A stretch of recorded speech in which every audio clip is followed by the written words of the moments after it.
자, 대표님, 네. 그 결혼을 결심했을 때 신랑이 그 자기 자녀에 대한 걱정도 많을 것 같아요.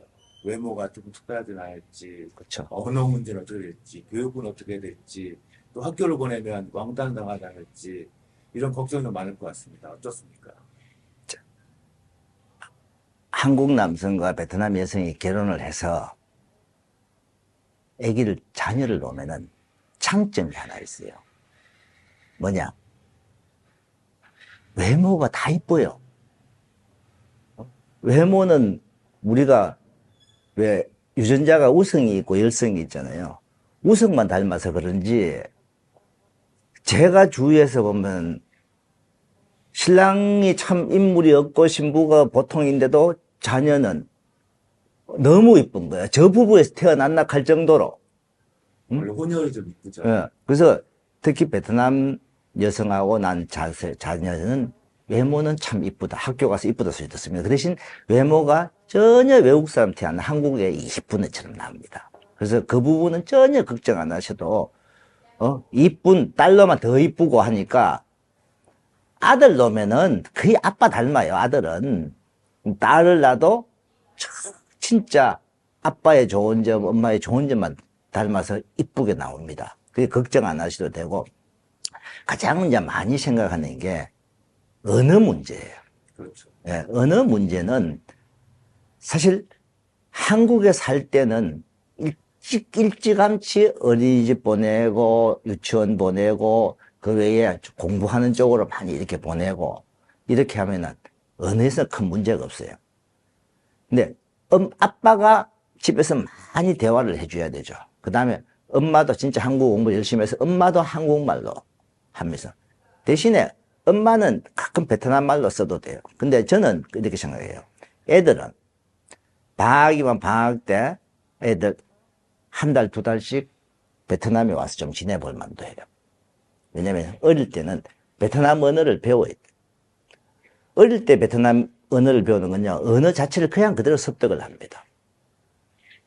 네.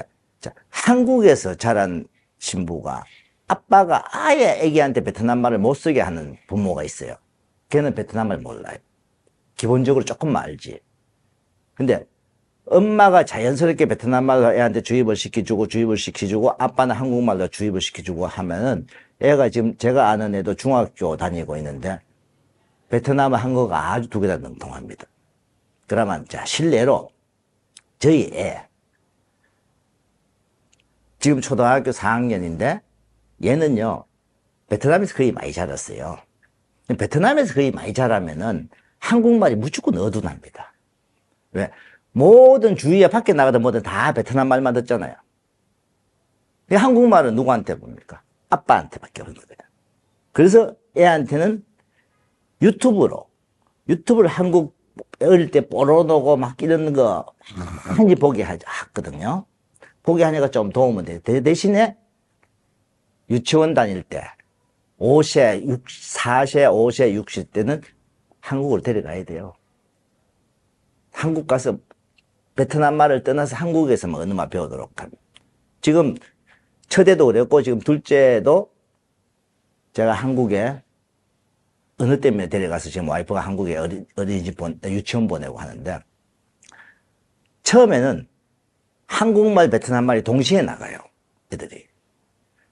나는 무슨 말인 걸 몰라. 근데 와이프는 한국말과 베트남말을 동시에 애들이 다 알아듣는 거예요. 그러면은 이게 이제 커가면 갈수록 한국에서 언어가 정착이 되고 7세, 8세가 넘어가니까 좀 분리가 되면 그러면 9세가 딱 되잖아요. 엄마하고 만나면 베트남말, 아빠하고 바로 대화하면 바로 한국말, 베트남말 동시에 왔다 갔다 합니다. 그래서 애한테는 굉장히 이개국어를 배우는 게 유리한 점이죠. 저는 어릴 때 애가 말이 어둔해도 엄마는 집에서 베트남 말을 써야 돼요. 아빠는 한국말 쓰고. 그래서 어릴 때는 엄마는 집에서 무조건 애한테 베트남 말로 이야기하라. 근데 거기서 걱정이 뭐냐면, 아이가 한국에서 말이 어눌하니까 이 학습 진도를 못 따라갈까 걱정하잖아요.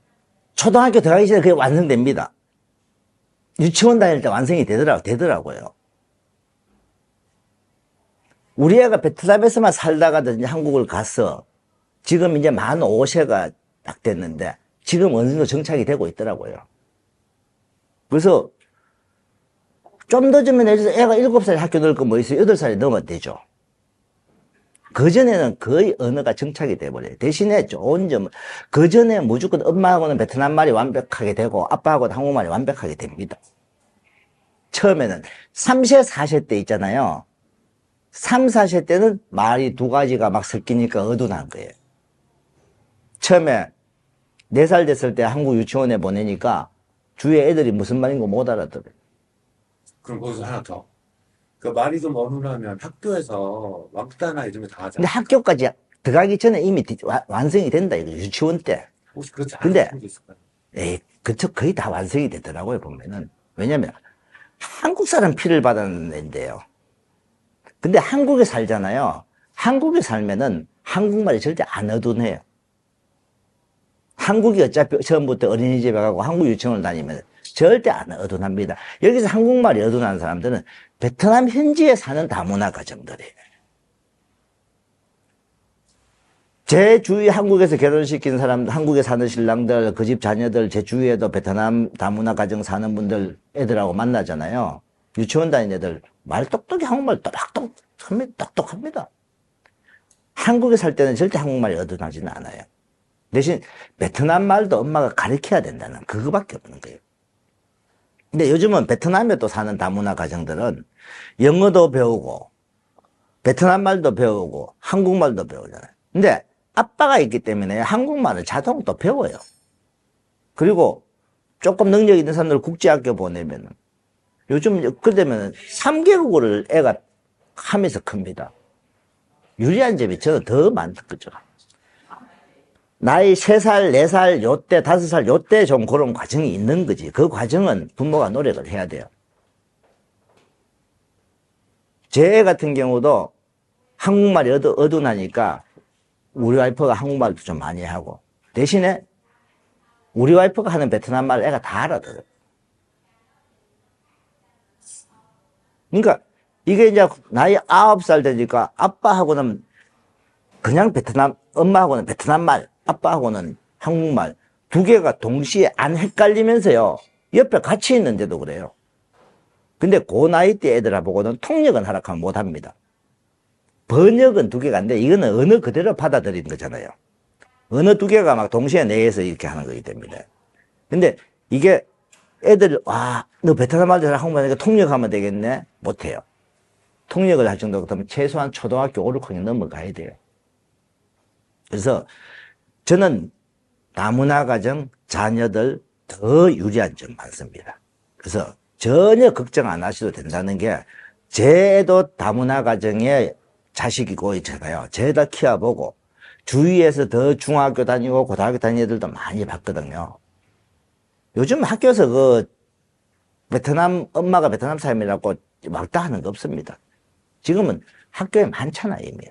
근데 이제 외모가 솔직히 조금 특이한 혼혈 쪽은 조금은 약간 그런 게 있을 수는 있어요. 근데 베트남 여성하고 결혼한 자식은 한국 사람이나 외모가 하나도 틀리게 없어요. 더 잘생겼는데요. 그 반에서 보면 더 인물이 좋은데. 걱정하지 마시라. 걱정하지 마라 하는 겁니다. 그래서 더 좋은 점, 애한테 한국말, 베트남말, 거기서 영어까지 더 공부시키면 더더욱 좋다. 얘는 커서 더 잘 살 수 있는 자녀가 된다. 걱정 마십시오.